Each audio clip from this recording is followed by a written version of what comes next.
में कल भव्य दीपोत्सव संपन्न हुआ। दीपों की संख्या के दृष्टिकोण से एक नया विश्व रिकॉर्ड बना, सामूहिक आरती के तौर पर भी एक नया विश्व रिकॉर्ड बना और अयोध्या की दीपावली की दिव्यता भव्यता सभी को परिलक्षित हुई।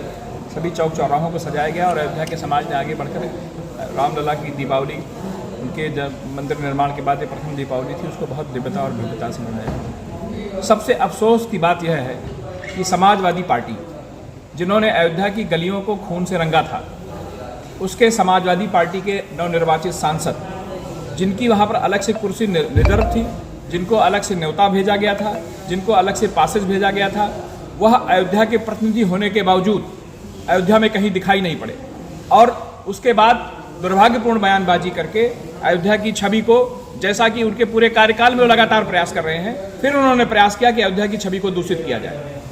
अयोध्या का दीपोत्सव था, पूरा अयोध्या का समाज यहाँ पर उपस्थित था, इसके प्रतिनिधि होने के कारण उनकी नैतिक जिम्मेदारी बनती थी कि वो अयोध्या आते और अयोध्या के किसी भी मंदिर में एक दिया जलाते।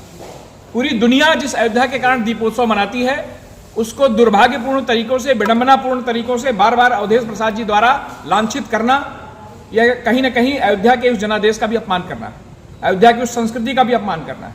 ये बार बार इस तरह की दुर्भाग्यपूर्ण घटना ये लोग करते हैं, जिन्होंने अयोध्या में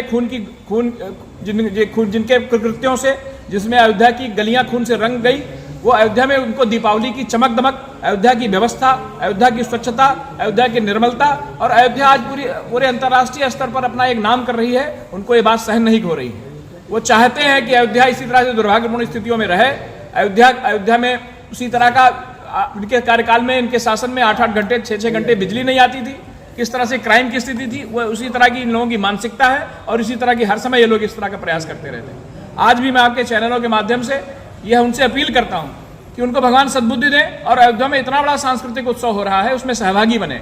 एक यहाँ के निर्वाचित प्रतिनिधि होने के कारण ये उनकी नैतिक जिम्मेदारी बनती है कि यहाँ पर अयोध्या के दीपोत्सव के बारे में उनको सही सोचना चाहिए और उसमें भाग लेना चाहिए।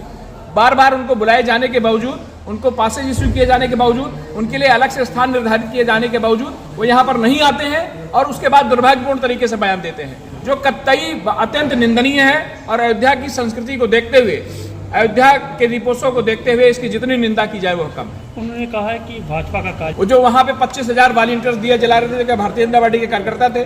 जो 1100 लोग वहाँ पर आरती कर रहे थे, क्या भारतीय जनता पार्टी के कार्यकर्ता थे? अयोध्या के विभिन्न चौराहों में जो लोग दिया जला रहे थे, क्या भारतीय जनता पार्टी के कार्यकर्ता थे? अयोध्या के विभिन्न मठ मंदिरों को जो लोग दिए जला रहे थे, वो क्या भारतीय जनता पार्टी के कार्यकर्ता थे? ये इस तरह की दुर्भाग्यपूर्ण बातें हमारे तीज पर्वों को, हमारी संस्कृति को, हमारे उत्सवों को भारतीय जनता पार्टी और समाजवादी पार्टी के खांचे में देखना ही अपने आप में बहुत दुर्भाग्यपूर्ण है और इसकी जितनी निंदा की जाए वह कम। ठीक है।